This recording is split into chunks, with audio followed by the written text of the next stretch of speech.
AICC PCC పిలుపు మేరకు ఈరోజు కాంగ్రెస్ పార్టీ ఆధ్వర్యంలో మహాత్మా గాంధీ జాతీయ గ్రామీణ ఉపాధి హామీ రద్దుపై నిరసన కార్యక్రమాన్ని శ్రీకాకుళం జిల్లా కలెక్టర్ ఆఫీస్ వద్ద చేపట్టారు. ఈ సందర్భంగా డిసిసి అధ్యక్షులు సనపాల అన్నాజీ మాట్లాడుతూ గ్రామీణ ప్రాంతాల్లో కనీస ఆర్థిక భరోసా లేని రైతు కూలీల కోసం కాంగ్రెస్ ప్రభుత్వ హయాంలో డాక్టర్ మన్మోహన్ సింగ్ ప్రధానమంత్రిగా ఉన్నప్పుడు ఈ పథకం తీసుకురావడం జరిగిందని, దీని ద్వారా కూలీలకు ఆర్థిక భరోసా కల్పించడం జరిగిందని, ముఖ్యంగా వలసల నివారణకు తోడ్పడే విధంగా చేపట్టారు. ఇంతమంది మహాత్మా గాంధీ జాతీయ గ్రామీణ ఉపాధి పథకం రద్దు చేసి కేంద్రంలో ఉన్న బీజేపీ కూటమి ప్రభుత్వం పీబీజీ రామ్జీ అనే కొత్త చట్టం తీసుకురావడం జరిగిందని, ఈ చట్టం వలన గ్రామీణ కూలీలకు తీవ్ర అన్యాయం జరుగుతుందని, ఈ కొత్త చట్టం వలన ఉపాధి కూలీలకు పనిపై హక్కు కోల్పోయారని, కనీస వేతనాల పెరుగుదల వ్యత్యాసాలు సంవత్సరానికి కనీస వేతనంతో కూడుకున్న పని దినాలు ఇవ్వడం జరగదని, గుత్తదారులు చేతిలో ఉపాధి కూలీలు నలిగిపోతారని, ఇప్పటి వరకు కేంద్రం నుంచి వస్తున్న గ్రామ పంచాయతీల అభివృద్ధి వస్తున్న నిధులు కేటాయింపులు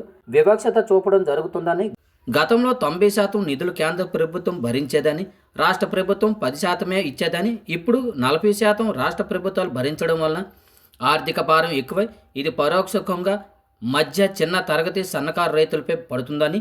ఇప్పటికే రాష్ట్ర ప్రభుత్వాలు ఆర్థిక భారంతో సతమతమవుతూ ఉంటే కేంద్ర ప్రభుత్వం ఈ నిధుల కోత వలన గ్రామ పంచాయతీల అభివృద్ధి పూర్తిగా కుంటుపడుతుందని, గ్రామీణ నిరుద్యోగాలు మరింత ఎక్కువ అవుతాయని తెలియజేస్తూ, మహాత్మా గాంధీ పేరుతో ఉన్న ఈ పథకాన్ని రద్దు చేయటం అంటే ఈ దేశ ప్రజల మనోభావాలను స్వాతంత్ర సమరయోధులు కించపరచడం అని, ఇది మంచి పరిణామం కాదని మేము భావిస్తున్నాం. పాత పథకాన్ని మళ్లీ పునరుద్ధరించాలని శ్రీకాకుళం జిల్లా కాంగ్రెస్ పార్టీ తరఫున మీ ద్వారా కేంద్ర ప్రభుత్వాన్ని డిమాండ్ చేస్తున్నామని తెలియజేశారు. ఈ కార్యక్రమంలో జిల్లా ఇన్ఛార్జ్ గాదా వెంకట త్రినాథరావు, సిటీ కాంగ్రెస్ ప్రెసిడెంట్ రెల్ల సురేష్, కోత మధుసూదన్ రావు, కరిమధ్య మల్లేశ్వరు, మాసుపత్రి చక్రవర్తిరెడ్డి, బొడ్డెపల్లి గోవింద్ గోపాల్, ఇజ్రోత్ రమణ, కేవీఎల్ఎన్ ఈశ్వరి, మామిడి సత్యనారాయణ, బచ్చ వెంకటరమణ, ఆపోతుల వెంకటనాయుడు, మధ్య మురళీమోహన్, తెంబూరు మధుసూదన్ రావు, చాన్పాస, అంబటి దాలినాడు, దేశల్ల గోవింద్ మల్లిబాబు, లకినేని నారాయణరావు, లకినేని సాయిరాం, గొల్లపల్లి దాలయ్య, పైలు వాసుదేవరావు, గణపతిరావు, దున్నా దుర్యోధనరావు, సోడవరం చంద్రశేఖరరావు, సోడవరం లీలారాణి,